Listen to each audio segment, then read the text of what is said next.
안녕하세요, 여러분. 오늘도 건강한 하루 보내고 계신가요? 저는 여러분께 평범하지만 특별한 건강 습관을 소개하려고 합니다. 바로 하루 한 스푼의 식초입니다.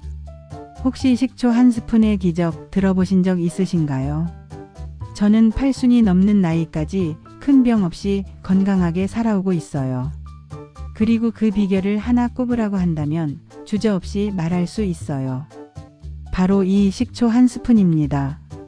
사실 저도 예전에는 식초를 그저 반찬 만들 때 넣는 조미료 정도로만 생각했습니다. 하지만 나이가 들면서 몸이 점점 무거워지고 소화도 잘 안 되고 아침마다 피로감이 쉽게 풀리지 않더라고요. 특히 60대에 위가 약해지고 속이 쓰리는 증상을 반복하면서 몸을 근본적으로 돌봐야겠다는 생각이 들었습니다. 그때 우연히 오래된 책에서 식초가 위와 장을 편하게 해주고 기운을 북돋아준다는 내용을 발견했습니다. 그래서 반신반의하는 마음으로 식초 한 스푼을 미지근한 물에 넣어서 마시기 시작했습니다. 그렇게 벌써 20년이 지났습니다. 처음에는 하루 한 번만 마셨지만 나중에는 아침과 저녁 하루 2번으로 습관을 늘렸어요. 신기하게도 2주, 3주가 지나면서 몸이 조금씩 달라졌습니다. 속쓰림도 줄었고 힘들었던 변비가 좋아졌고 자고 일어나는 아침이 훨씬 개운해졌어요. 주변 친구들 중에는 혈압 때문에 약을 드시는 분, 당뇨 때문에 병원을 자주 가시는 분도 계셨는데 저는 여전히 집안일, 밭일, 심지어 손주들과 놀이도 하고 있습니다. 건강 비결을 물으시는 분들이 많아서 저는 주저없이 식초 덕분이라고 말해왔습니다. 식초가 왜 몸에 좋은지 궁금하신 분들도 계실 거예요. 식초가 소화에 도움되고 혈당을 천천히 오르게 하고 몸속 나쁜 균을 막아주는데 효과가 많다고 합니다. 고대 그리스 히포크라테스도 식초로 여러 환자들을 치료했고 로마 군인들이 전쟁터에서 식초를 마시며 힘을 내기도 했답니다. 실제로 미국 애리조나 주립대와 일본 오사카 등 여러 대학 연구진들이 식초가 당뇨 관리, 체중 조절, 콜레스테롤 개선에 도움이 됐다는 결과를 내기도 했습니다. 저는 사과식초, 현미식초, 포도식초, 보리식초 등 여러 가지 식초를 직접 담가보고 마셔봤습니다. 요즘은 시중에도 여러 종류 좋은 식초가 많죠. 특히 사과식초는 혈당 관리를 원하시는 분이나 처음 시작하시는 분께 추천드려요. 현미식초는 위에 부담이 덜 가서 속이 약하신 분들께 좋습니다. 어떤 식초를 고르든 자연 발효된 식초, 첨가물이 없는 식초, 그리고 색이 맑고 병 밑에 약간의 침전물이 있는 식초가 더 좋다고 생각합니다. 만약 집에서 직접 식초를 담가보고 싶으시다면 잘 익은 사과를 어슷선 뒤 깨끗한 병에 담고 설탕과 물을 넣어 발효시켜 보세요. 3개월쯤 지나면 향긋하고 맛도 부드러운 식초가 완성됩니다. 집안에서 직접 만든 식초는 그 향과 맛이 정말 다릅니다. 식초가 몸에 좋은 이유를 조금 더 자세히 설명드리면 식초에는 아세트산이라는 성분이 들어 있습니다. 이 성분이 신진대사를 촉진하고 몸속 해로운 세균을 줄여주며 체내의 염증도 완화해줍니다. 그리고 소화효소의 분비를 도와서 위와 장을 편하게 만들어주기도 해요. 실제로 식후에 혈당이 갑자기 오르지 않으니 당뇨가 고민되시는 분들께 도움이 될 수 있습니다. 제가 직접 느끼고 경험한 효과도 있지만 여러분이 가장 많이 궁금해하실 생활 속 실천법을 알려드릴게요. 제일 중요한 건 공복에는 절대 드시지 않는 겁니다. 반드시 식사 직전이나 식후 물 한 컵에 식초 한 스푼을 충분히 희석해서 드시는 게 중요해요. 진하게 마시거나 한 번에 많이 마시면 위가 쓰릴 수 있고 치아에도 좋지 않을 수 있습니다. 저는 하루 30ml, 즉 2스푼 이내로만 먹고 있습니다. 양은 꼭 지켜주세요. 혹시라도 변비가 심하거나 속이 자주 더부룩하다면 식사 후 천천히 식초물을 한 모금씩 마셔보세요. 저는 이 습관을 시작한 뒤로 만성변비에서 해방됐고 가스가 차는 증상도 많이 줄었습니다.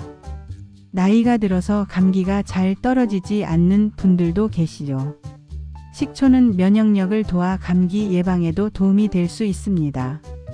저도 먼지 많은 밭일을 하고 겨울에도 종종 밖에 나가지만 감기에 크게 걸린 적이 없습니다. 그리고 식초는 단지 먹는 데만 쓸 수 있는 게 아니에요. 저는 머리를 감을 때 마지막 헹군물에 식초 한두 스푼을 풀어서 헹궈줍니다. 두피가 깨끗해지고 비듬도 줄어서 아주 만족하고 있습니다. 피부가 민감하거나 트러블이 자주 나는 청소년이나 젊은 분들은 생수에 식초를 묽게 타서 간단하게 얼굴을 헹궈주면 좋습니다. 물론 처음에는 충분히 희석해서 아주 조금씩 테스트하는 게 중요합니다. 바로 얼굴 전체에 바르면 자극이 될 수 있으니까요. 식초를 고를 때는 꼭 첨가물 없이 자연 발효된 제품을 고르시길 권합니다.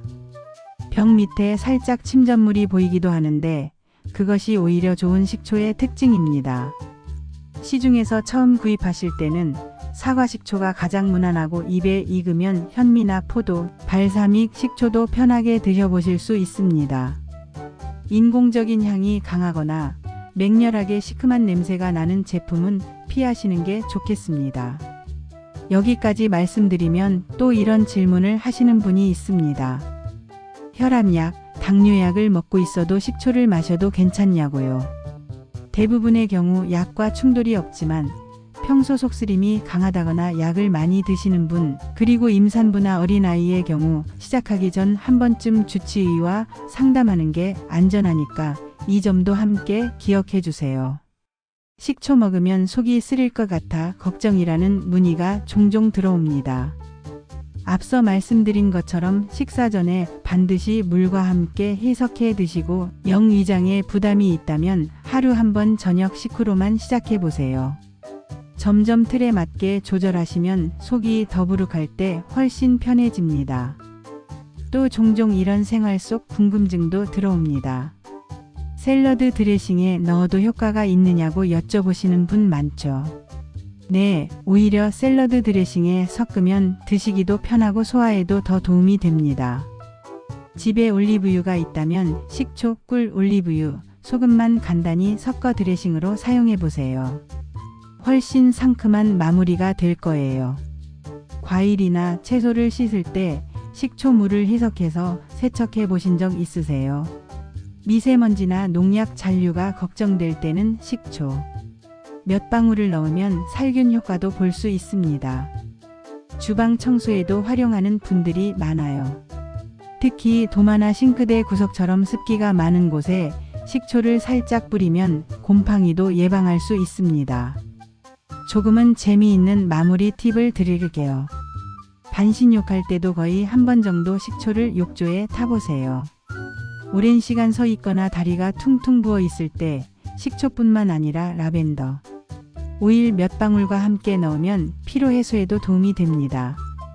이렇게 작은 식초 한 병을 집안 가까운 곳, 밥상 한 켠에 두고 매일 실천하는 것만으로도 우리 몸에 큰 변화를 가져올 수 있습니다.